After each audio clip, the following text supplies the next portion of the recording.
Hi, I'm Kristen Stewart.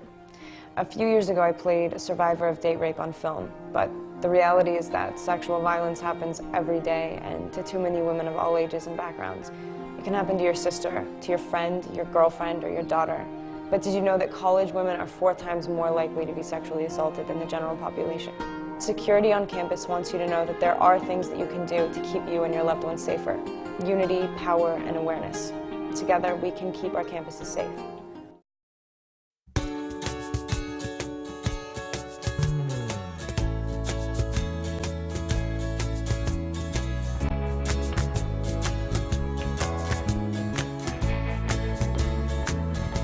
Listen up, Cleveland.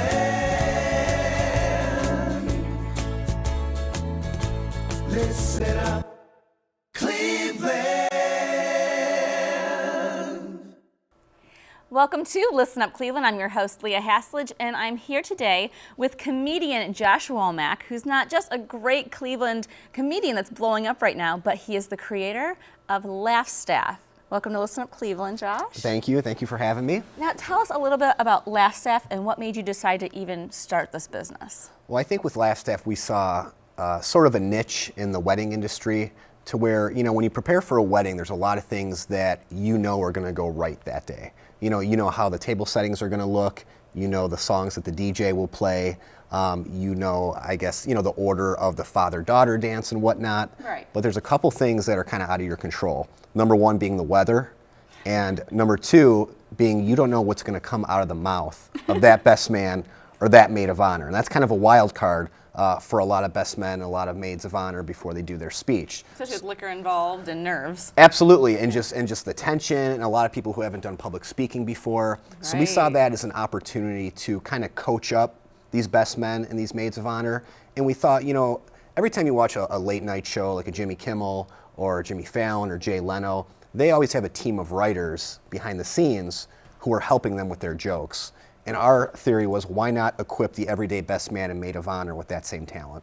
So clever. Thank So you. how has it been going now? It's been 2 years, right, since you started the business, or just a year? It's actually, the concept came about a year ago, and we've been, I guess you could say, live for about 7 months.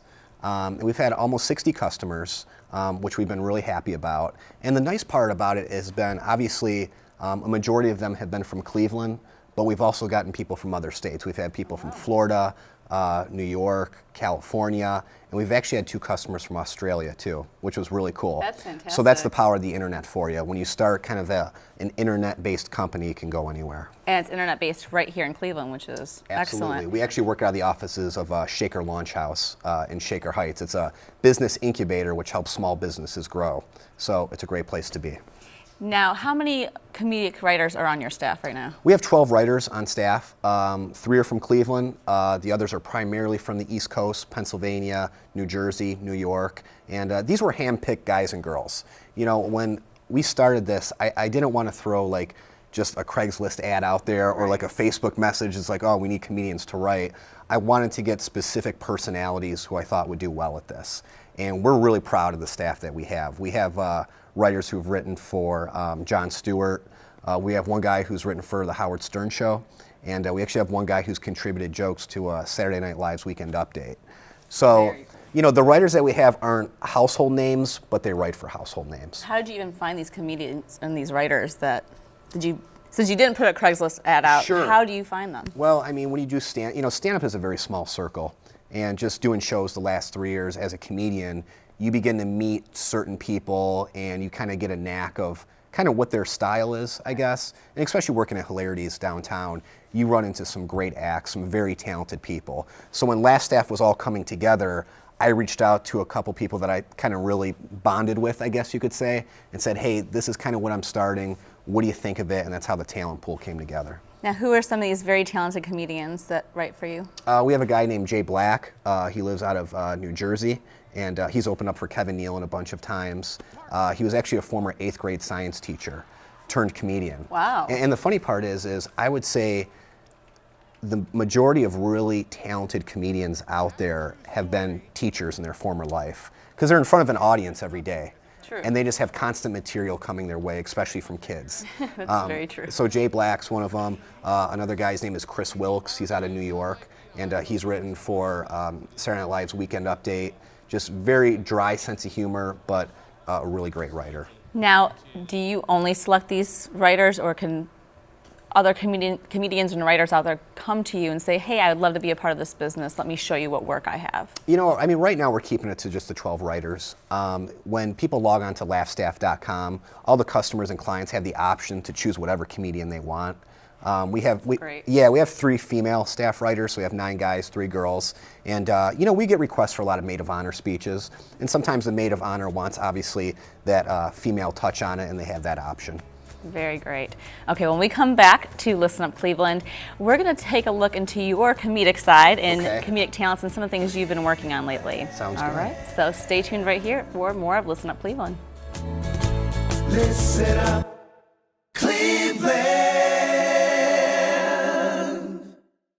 Insert fare card. Sweet, we're off. Let's do this. Kendall is ready to ride. And here comes the boss. Well, technically it's the health line, and she's taking it for the very first time. We're just passing up all the cars. Wave goodbye to traffic, Kendall. I'm really impressed with how easy this has been. I can't say enough about it. Right back at you, Kendall. It's easier than you think, Cleveland. Get your personal starter kit today and get ready to ride RTA.com. Really?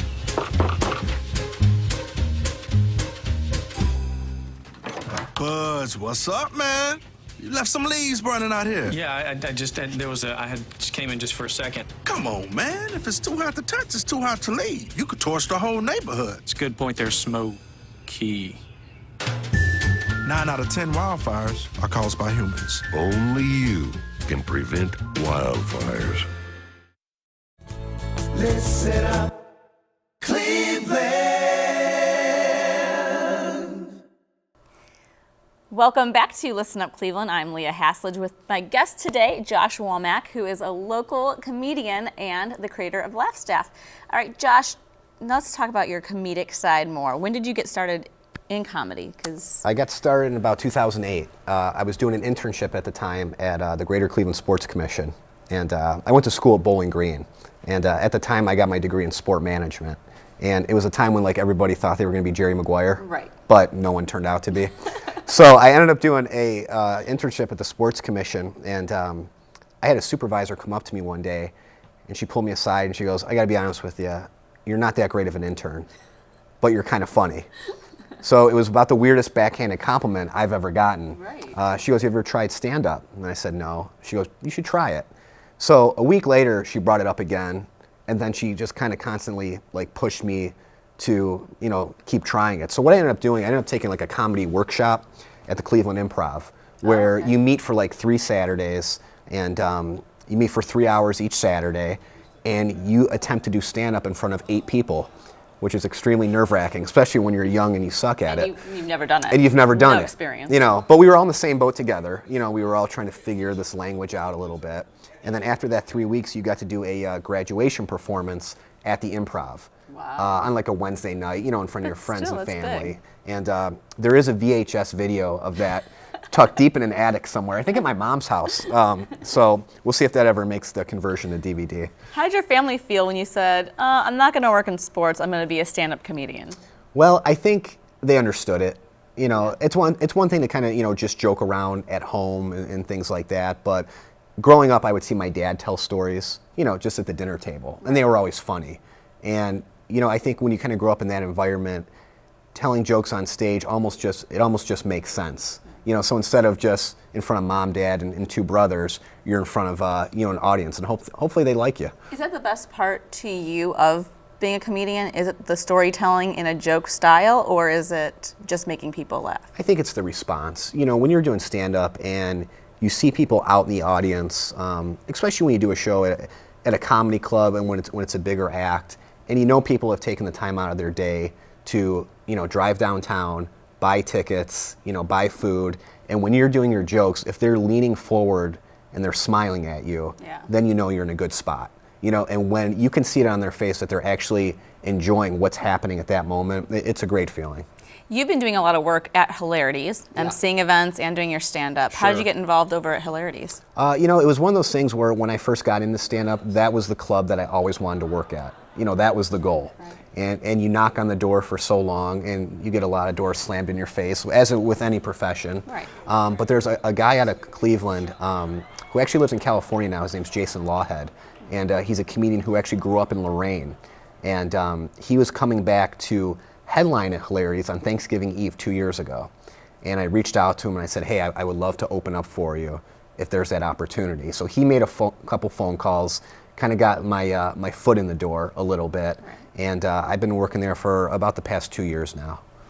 And you've been also emceeing a lot of events, and one thing recently I saw that you were doing was Stand Up for Downs. Yeah, it's a charity that I'm involved with. It's called Stand Up for Downs, and basically it's just how the name of the organization sounds. We do a series of stand-up shows to benefit different Down syndrome charities to raise money for them. How'd you get involved with that? I got involved with that. There's a comedian down in Medina. His name's Rob Snow, and he has a little boy, Henry, who has Down syndrome. And I had met Rob through the comedy world, and Rob just really wanted to combine his passions of comedy and obviously his son. And he thought, what better way to raise money for these charities than with a little bit of laughter. Now, how can people get more involved in participating in Stand Up for Downs? If you go to Stand Up for Downs, it's just standupfordowns.org. That's got all the information there. We do have a Facebook page, same title, and that's pretty much got all the information, how you can just learn, obviously, more about Down syndrome and when the upcoming shows are. That's great. So definitely check that out. Yes. Now, what do you feel about the comedic scene here in Cleveland right now? It's great. It's great, and I would say a lot of the credit has to go to Ramon Rivas. He's a local guy here who puts on weekly open mics. He does a Monday night open mic at Redstone, which is a great open mic. That's very fun. I've checked that out. Very, very cool venue. I've had the chance to do stand up there, and it's just a small, intimate room, but it's great. He's also done like Tuesday nights at the Grog Shop, and really he's kind of established a scene here to where up and comers in Cleveland can kind of learn their craft a little bit. Right. And that's what, when you're first starting out, you're looking for any place that has a microphone and a willing audience. And sometimes that willing audience is only 3 or 4 people. Right. But you got to get in front of people and you got to see what works and what doesn't work. So you have that kind of underground scene, which is great. And then you have Hilarities in the improv, obviously, which kind of, bring in some of the bigger names. But aside from, a bigger city like a Chicago or New York, Cleveland's a great place to get started. Thank you so much for being here, Josh. Great to have you. Now, stay tuned for more Listen Up Cleveland, because when we come back, I am going to be talking with the lights of Tower City. So stay tuned for more of Listen Up Cleveland. Listen up, Cleveland. So good to see you guys. So, what's up?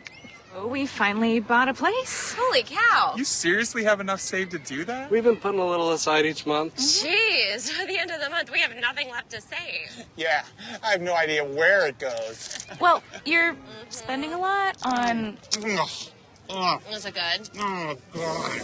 Oh, how is my account overdrawn? When it comes to financial stability, don't get left behind. Get tools and tips for saving at feedthepig.org. Hey, what are you doing? Just throwing your empty bottle in the garbage. Don't you know plastics go in the blue container? Mayor Frank Jackson and the City of Cleveland are committed to keeping your neighborhood clean and green through the use of the city-issued trash and recycling carts. It's safe, convenient, and mandatory. For more information, contact the Cleveland Division of Waste Collection at 216-664-3717.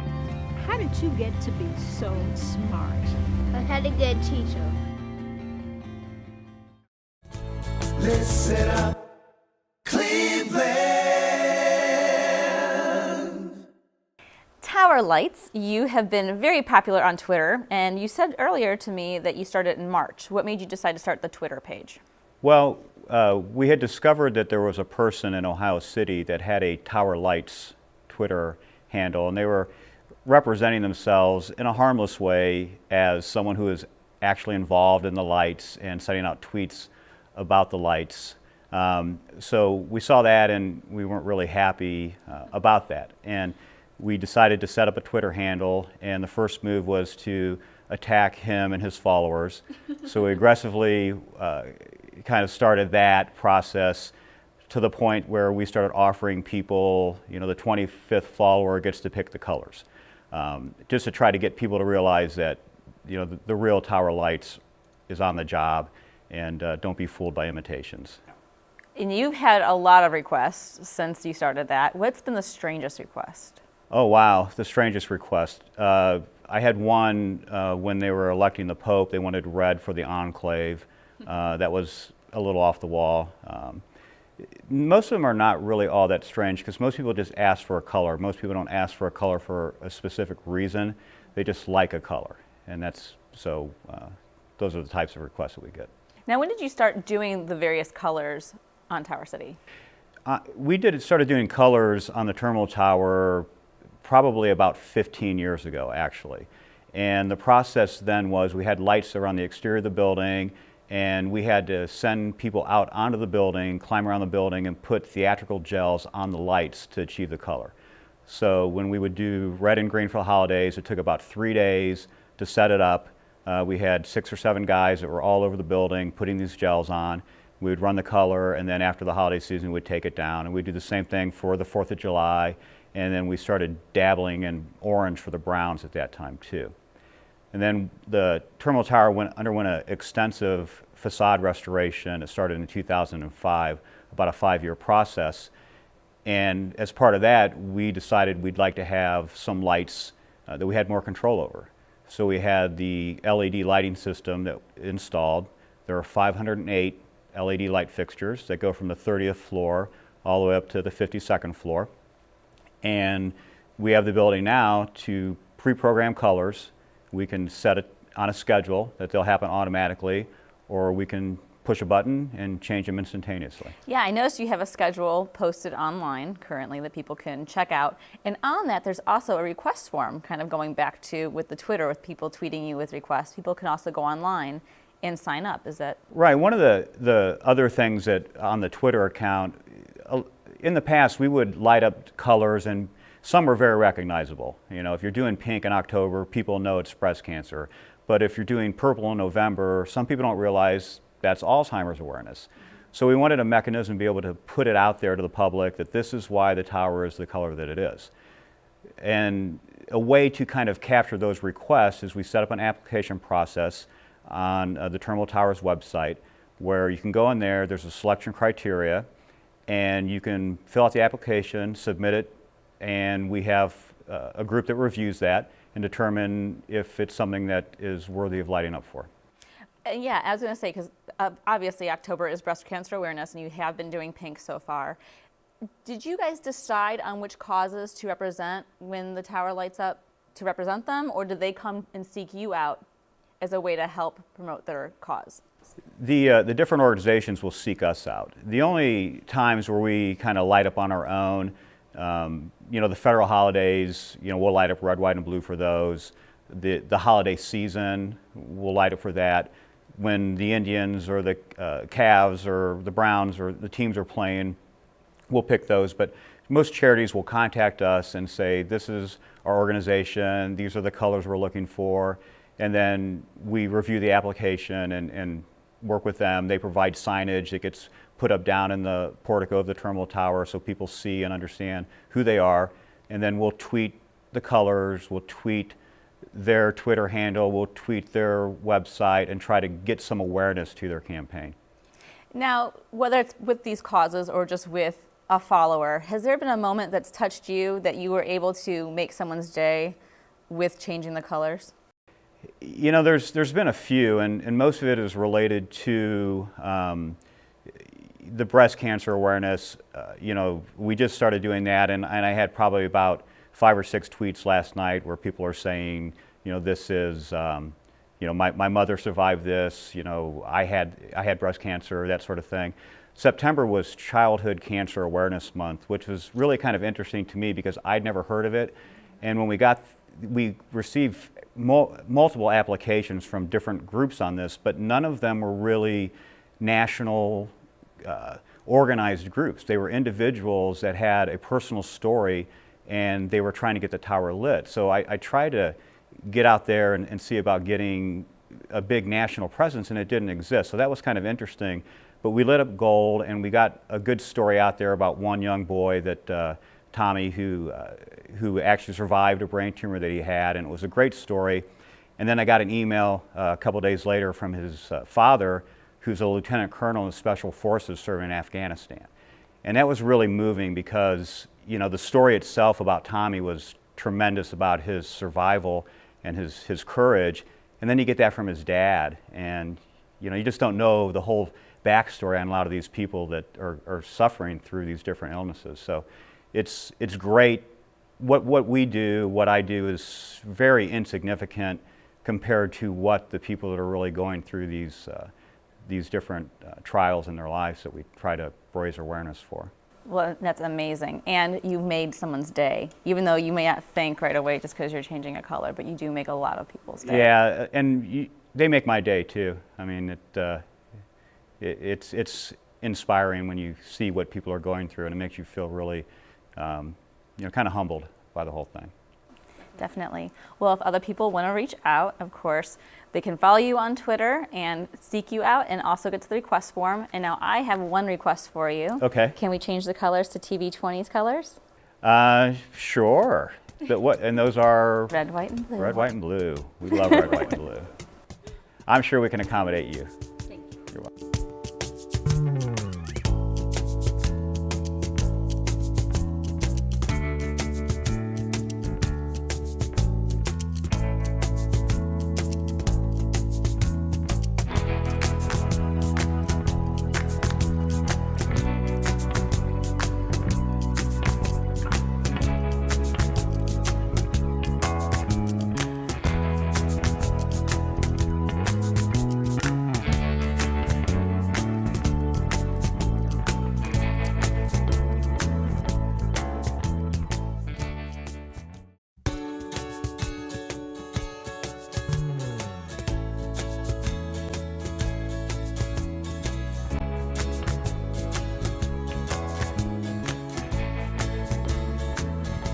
Listen up.